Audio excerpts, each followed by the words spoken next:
Chapter 12, in which Oliver is taken better care of than he ever was before, and in which the narrative reverts to the merry old gentleman and his youthful friends.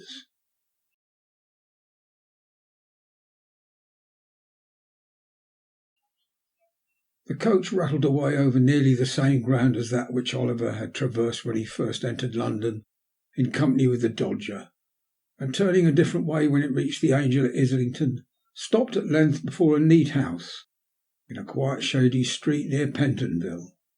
Here a bed was prepared without loss of time, in which Mr. Brownlow saw his young charge carefully and comfortably deposited, and here he was tended with a kindness and solicitude that knew no bounds. But for many days Oliver remained insensible to all the goodness of his new friends. The sun rose and sank again, and many times after that, and still the boy lay stretched out on his uneasy bed, dwindling away beneath the dry and wasting heat of fever. The worm does not work more surely on the dead body than does this slow creeping fire upon the living frame. Weak and thin and pallid, he awoke at last from what seemed to have been a long and troubled dream. Feebly raising himself in the bed with his head resting on his trembling arm, he looked anxiously around. "What room is this? Where have I been brought to?" said Oliver. "This is not the place I went to sleep in." He uttered these words in a feeble voice, being very faint and weak, but they were overheard at once. The curtain at the bed's head was hastily drawn back, and a motherly old lady, very neatly and precisely dressed, rose as she undrew it from an armchair close by, in which she had been sitting at needlework. "Hush, my dear," said the old lady softly. "You must be very quiet, or you will be ill again, and you have been very bad. As bad could be, pretty nigh. Lie down again, there's a dear." With those words the old lady very gently placed Oliver's head upon the pillow, and smoothing back his hair from his forehead, looked so kindly and lovingly in his face that he could not help placing his little withered hand in hers and drawing it round his neck. "Save us," said the old lady with tears in her eyes. "What a grateful little dear it is, pretty creature. What would his mother feel if she had sat by him as I have and could see him now?" "Perhaps she does see me," whispered Oliver, folding his hands together. "Perhaps she has sat by me. I almost feel as if she had." "That was the fever, my dear," said the old lady mildly. "I suppose it was," replied Oliver, "because heaven is a long way off, and they are too happy there to come down to the bedside of a poor boy. But if she knew I was ill, she must have pitied me even there, for she was very ill herself before she died. She can't know anything about me, though," added Oliver after a moment's silence. "If she had seen me hurt it would have made her sorrowful, and her face always looks sweet and happy when I have dreamed of her." The old lady made no reply to this, but wiping her eyes first and her spectacles, which lay on the counterpane afterwards, as if they were part and parcel of those features, brought some cool stuff for Oliver to drink, and then patting him on the cheek told him he must lie very quiet or he would be ill again. So Oliver kept very still, partly because he was anxious to obey the kind old lady in all things, and partly, to tell the truth, because he was completely exhausted with what he had already said. He soon fell into a gentle doze, from which he was awakened by the light of a candle, which, being brought near the bed, showed him a gentleman with a very large and loud ticking gold watch in his hand, who felt his pulse and said he was a great deal better. "You are a great deal better, are you not, my dear?" said the gentleman. "Yes, thank you, sir," replied Oliver. "Yes, I know you are," said the gentleman. "You're hungry too, ain't you?" "No, sir," answered Oliver. Said the gentleman. "No, I know you're not. He's not hungry, Mrs. Bedwin," said the gentleman, looking very wise. The old lady laid a respectful inclination of the head, which seemed to say that she thought the doctor was a very clever man. The doctor appeared much of the same opinion himself. "You feel sleepy, don't you, my dear?" said the doctor. "No, sir," replied Oliver. "No," said the doctor, with a very shrewd and satisfied look. "You're not sleepy? Not thirsty, are you?" "Yes, sir, rather thirsty," answered Oliver. "Just as I expected, Mrs. Bedwin," said the doctor. "It's very natural that he should be thirsty. You may give him a little tea, ma'am. Some dry toast without any butter." Don't keep him too warm, ma'am, but be careful you don't let him be too cold. Will you have the goodness?" The old lady dropped a curtsy. The doctor, after tasting the cool stuff and expressing a qualified approval of it, hurried away, his boots creaking in a very important and wealthy manner as he went downstairs. Oliver dozed off again soon after this. When he awoke it was nearly 12 o'clock. The old lady tenderly bade him good night shortly afterwards, and left him in charge of a fat old woman who had just come, bringing with her in a little bundle a small prayer book and a large nightcap. Putting the latter on her head and the former on the table, the old woman, after telling Oliver that she had come to sit up with him, drew her chair close to the fire and went off into a series of short naps, checkered at frequent intervals with sundry tumblings forward and divers moans and choking. These, however, had no worse effect than causing her to rub her nose very hard and then fall asleep again. And thus the night crept slowly on. Oliver lay awake for some time, counting the little circles of light which the reflection of the rushlight shade threw upon the ceiling, or tracing with his languid eyes the intricate pattern of the paper on the wall. The darkness and the deep stillness of the room were very solemn, as they brought into the boy's mind the thought that death had been hovering there for many days and nights, and might yet fill it with the gloom and dread of his awful presence. He turned his face upon the pillow and fervently prayed to heaven. Gradually he fell into that deep tranquil sleep which ease from recent suffering alone imparts, that calm and peaceful rest which it is pain to wake from.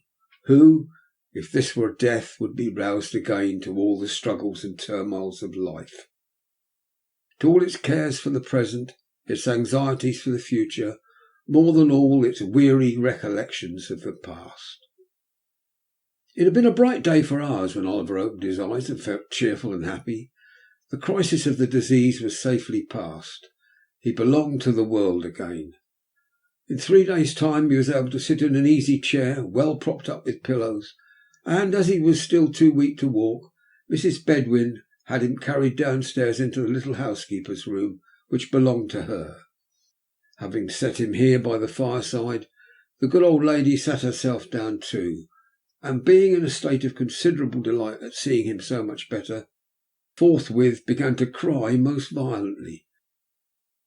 "Never mind me, dear," said the old lady. "I'm only having a regular good cry. There, it's all over now. I'm quite comfortable." "You're very kind to me, ma'am," said Oliver. "Well, never you mind that, my dear," said the old lady. "That's got nothing to do with your broth, and it's full time you had it, for the doctor says Mr. Brownlow may come in to see you this morning, and we must get up our best looks, because the better we look, the more he'll be pleased." And with this the old lady applied herself to warming up in a little saucepan a basin full of broth, strong enough, Oliver thought, to furnish an ample dinner when reduced to the regulation strength for 350 paupers at the lowest computation. "Are you fond of pictures, dear?" inquired the old lady, seeing Oliver had fixed his eyes most intently on a portrait which hung against the wall just opposite his chair. "I don't quite know, ma'am," said Oliver, without taking his eyes from the canvas.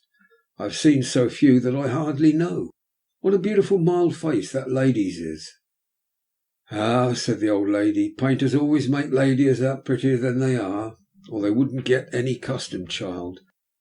The man that invented the machine for taking likenesses might have known that it would never succeed. It's a deal too honest." "A deal," said the old lady, laughing very heartily at her own acuteness. Is that a likeness, ma'am?" said Oliver. "Yes," said the old lady, looking up for a moment from the broth. "That's a portrait." "Whose, ma'am?" asked Oliver.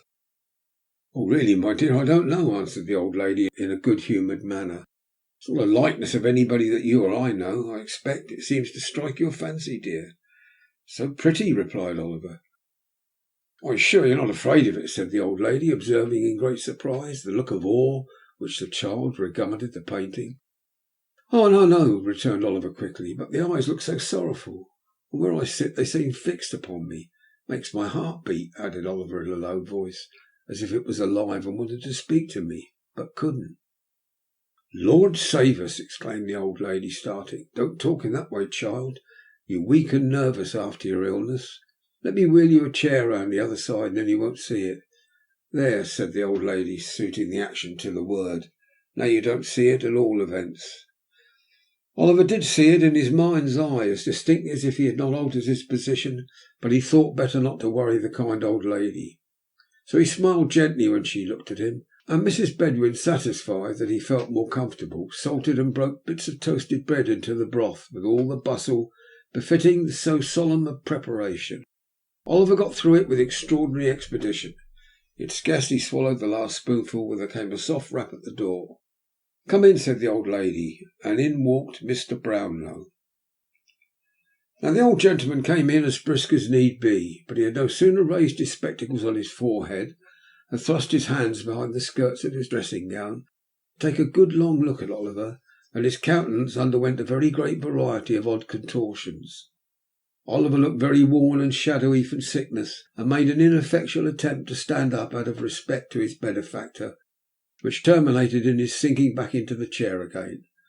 And the fact is, if the truth must be told, that Mr. Brownlow's heart, being large enough for any 6 ordinary old gentlemen of humane disposition, forced a supply of tears into his eyes by some hydraulic process which we are not sufficiently philosophical to be in a condition to explain.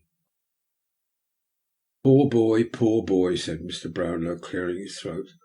"I'm rather hoarse this morning, Mrs. Bedwin. I'm afraid I've caught a cold." "I hope not, sir," said Mrs. Bedwin. "Everything you have had has been well aired, sir." "I don't know, Bedwin, I don't know," said Mr. Brownlow. "I rather think I had a damp napkin at dinner time yesterday. But never mind that. How do you feel, my dear?" "Very happy, sir," replied Oliver, "and very grateful indeed, sir, for your goodness to me." "Good boy," said Mr. Brownlow stoutly. "Have you given him any nourishment, Bedwin? Any slops, eh?" "He's just had a basin of beautiful strong broth, sir," replied Mrs. Bedwin, drawing herself up slightly and laying a strong emphasis on the last word, to intimate that between slops and broth, well compounded, there existed no affinity or connection whatsoever. Said Mr. Brownlow with a slight shudder. "A couple of glasses of port wine would have done him a great deal more good, wouldn't they, Tom White, eh?" "My name is Oliver, sir," replied the little invalid with a look of great astonishment. "Oliver?" said Mr. Brownlow. "Oliver what? Oliver White, eh?" "Oh, sir, Twist, Oliver Twist." "Queer name," said the old gentleman. "What made you tell the magistrate your name was White?"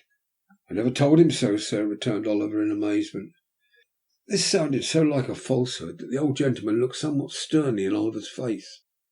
It was impossible to doubt him. There was truth in every one of his thin and sharpened lineaments. "Some mistake," said Brownlow, but even though his motive for looking steadily at Oliver no longer existed, the old idea of the resemblance between his features and some familiar face came upon him so strongly that he could not withdraw his gaze. "I hope you are not angry with me, sir," said Oliver, raising his eyes beseechingly. "No, no," replied the old gentleman. "Why, what's this, Bedwin? Look there." As he spoke he pointed hastily to the picture over Oliver's head, and then to the boy's face. There was its living copy. The eyes, the head, the mouth, every feature was the same. The expression was, for the instant, so precisely alike that the minutest lines seemed copied with startling accuracy. Oliver knew not the cause of this sudden exclamation, for not being strong enough to bear the start it gave him, he fainted away.